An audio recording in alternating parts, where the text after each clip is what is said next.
Aloha and welcome back to the channel.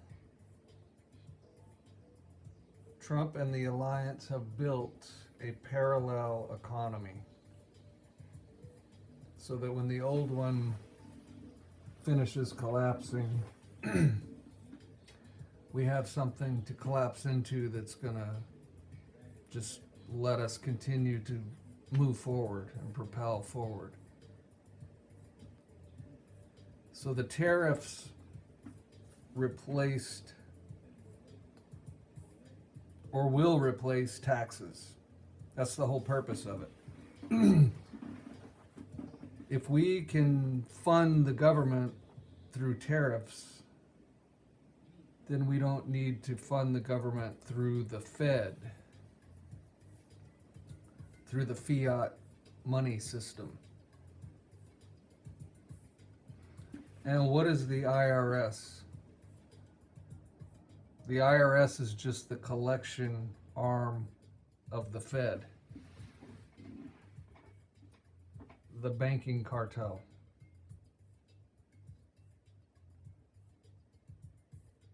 So by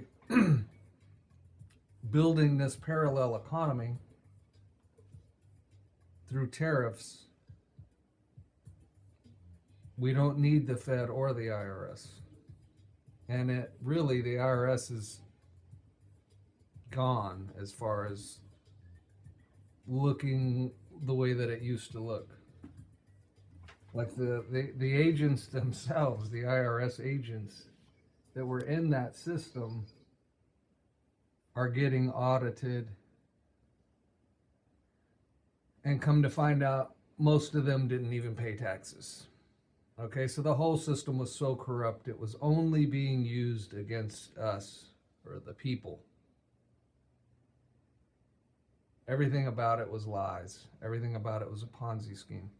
So we have to have something to go over to, as this one clearly is falling apart, and the debt and so on and so forth, all the stuff you know about. So when the banking system collapses,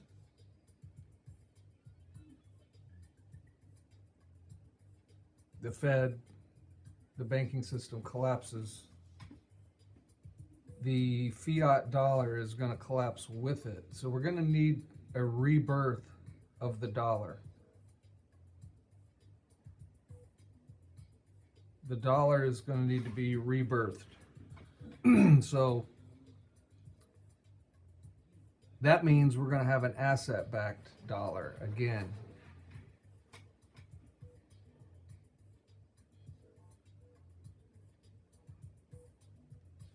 So what could this look like? Well, we know about the QFS, the quantum financial system, that's already created and running in the back, or parallel, we should say parallel. See, the Clarity Act, they're trying to say the Clarity Act's being held up because the bankers are trying to wield their power. But no. The bankers don't have power no more. That whole system has already been dealt with. All these crypto people that talk about BlackRock's about to file for an XRP ETF and on and on and on about BlackRock. They don't understand BlackRock has already been repurposed. It's not, the bad guys don't have the power that people still think that they have. See, their only concern is if BlackRock comes into the situation, that a bunch of money will come into the situation and then I'll make a bunch of money. And would it matter if the money that you were making was just a bunch of dirty money? Don't you want to have clean currency? Don't you want to have fresh currency? Okay, and so if they did still have power, let's say BlackRock still was the old BlackRock, those people don't come in last on things. They come in first, right? Just like with Bitcoin, they come in first and they get a hold of the whole situation so that anybody else that comes in later just benefits them. So the fact that BlackRock does not yet have an XRP ETF filed should tell you something. Why would they be coming in behind you, behind me? If it was business as usual and they still had the power that people still think that they have. Okay, so what is the holdup then for the Clarity Act? It's because everybody has capitulated to the new system. Everybody's either capitulating or going away. That's what it's come down to. So you're either going to come into the transparent new system or you're going to go away. And we're talking about the digital, again, immutable blockchain system here. Understand something about blockchains. Nobody owns them. See, when they set forth a blockchain, let's say it's a ledger, let's call it, well, that's what it is. Let's call it what it is. So it's a ledger that's set forth out there into the ether sphere to function and do what it's designed to do, which is be immutable, trustless, permissionless, decentralized, meaning nobody owns it. So you can build on top of it. It's like a machine of sorts. So you can build on top of it. Anybody can. And so Ripple, when it comes to the XRP ledger blockchain, Ripple, who created it essentially, right? Now they are building on top of it. And others are building with them on top of it. But do they own it? No, they don't. They don't own the blockchain. They don't have any way to manipulate it, or they couldn't just wake up one morning and decide, you know what, we're just going to turn it off. So it can't be turned off. It can't be manipulated in the same ways that manipulation could occur in the old system. And again, or even if they went to Bitcoin, again, which was outside of regulatory oversight and all that. So you could just use it and truly not be caught. If you were using it to pay for beef jerky on the dark web, you could get by with it. So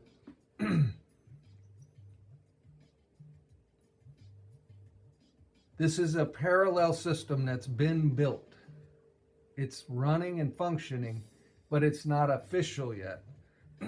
That's the only thing we're waiting for to really kick the new system into full function and start bringing about Nasara Jasara on an open level where the common man is hearing about it, where the masses are hearing about it.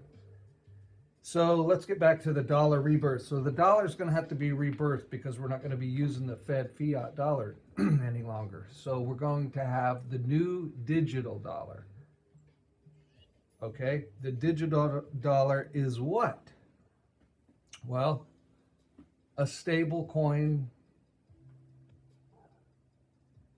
A stable coin is used to represent a dollar. Sorry, they're messing me up with commercials. So the stable coins are used to replace the dollars. How does this work? Okay.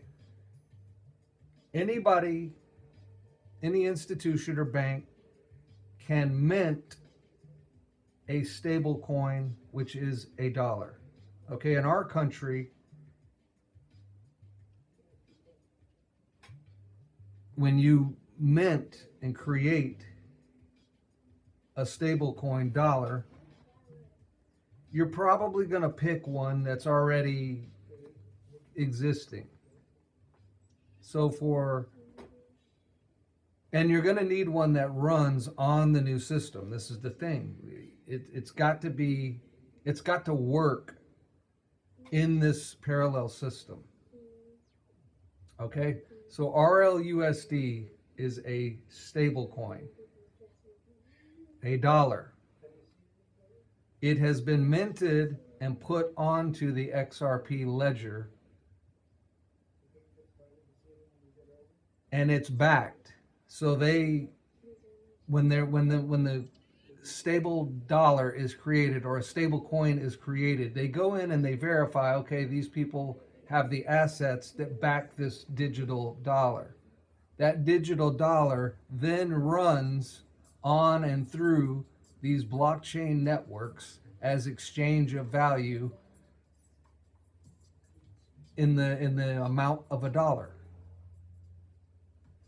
Okay, the XRP coin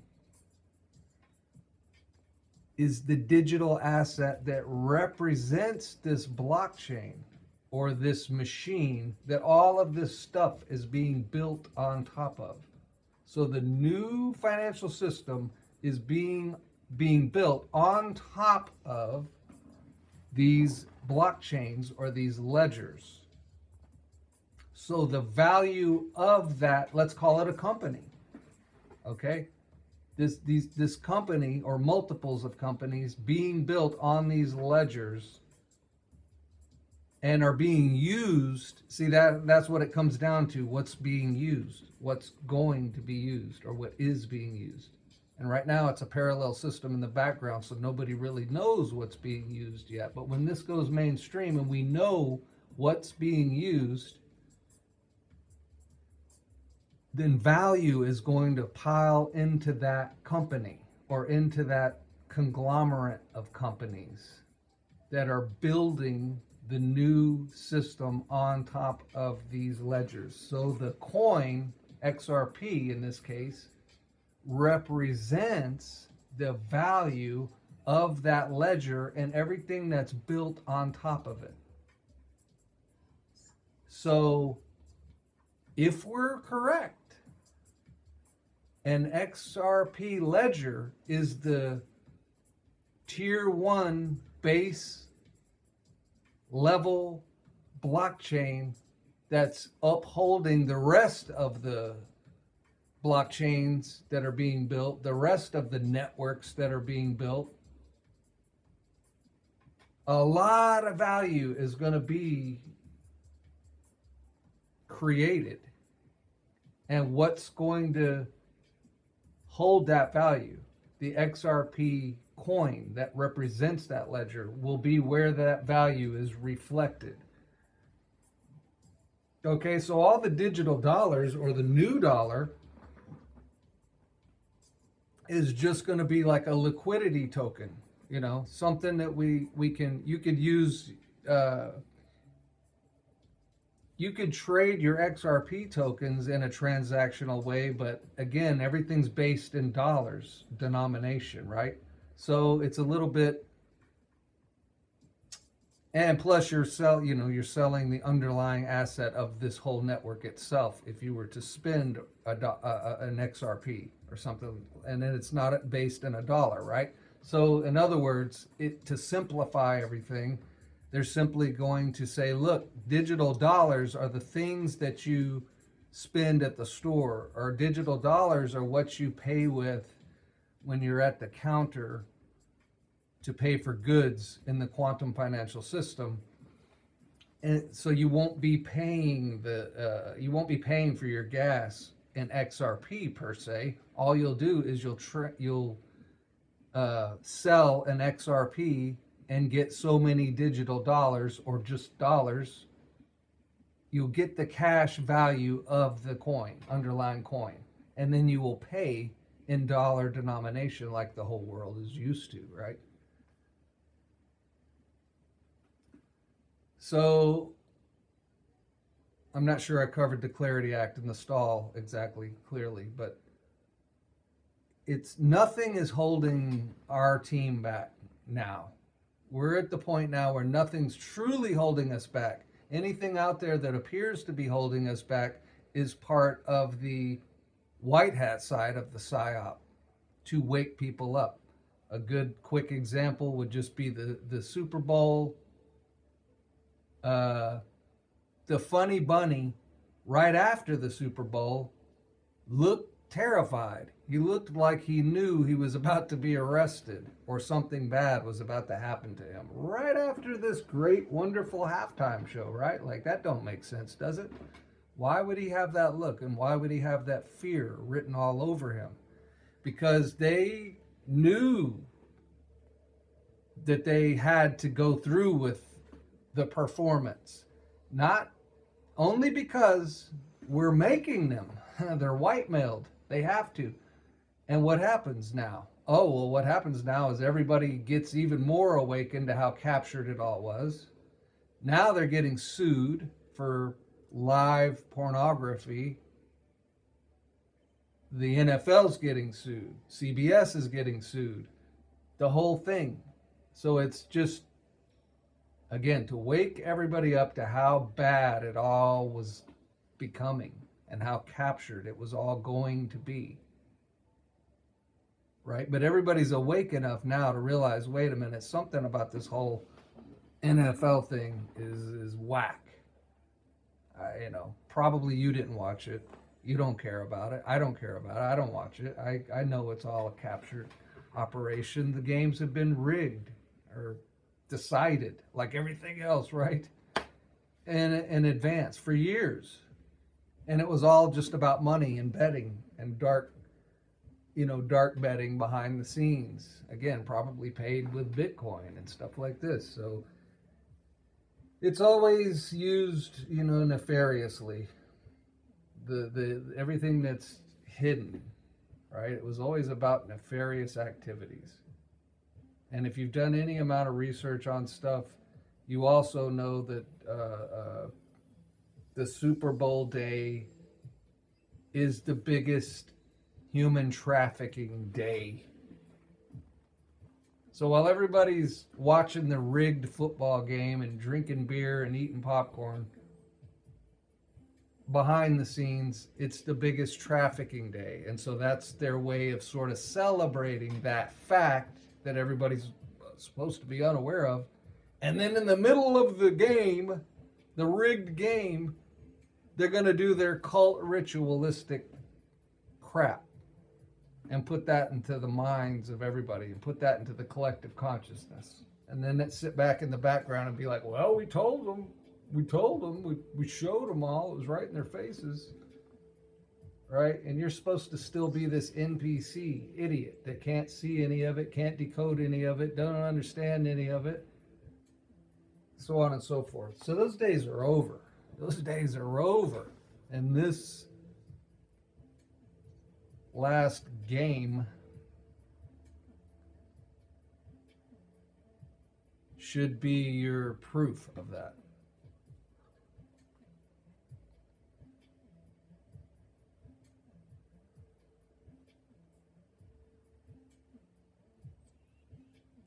So the Clarity Act's being held up because banks, the ones that have capitulated, and financial institutions like BlackRock, JP Morgan, so forth, they all capitulated. They're all playing ball, and if they didn't or they don't, they're over at Gitmo, and you'll find out about it later. So they're waiting only because the ones that have capitulated have to get their system up and running. They have to plug in, right?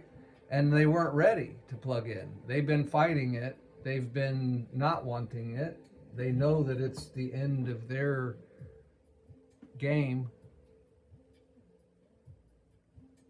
And so the bankers are not holding us up over yield on stable coins. That's the talking point to pacify a little bit of time while everybody gets plugged up, while everybody comes online, if you will, right?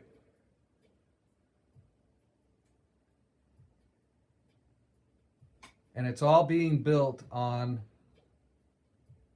American-made ledgers. And if you could figure out what the tier 1 base layer is, woo, you could probably make some bucks. If you could figure that out. Hopefully you can. Hopefully it's clear. We leave you in the love, unity, and light of the infinite Creator. Until we meet again.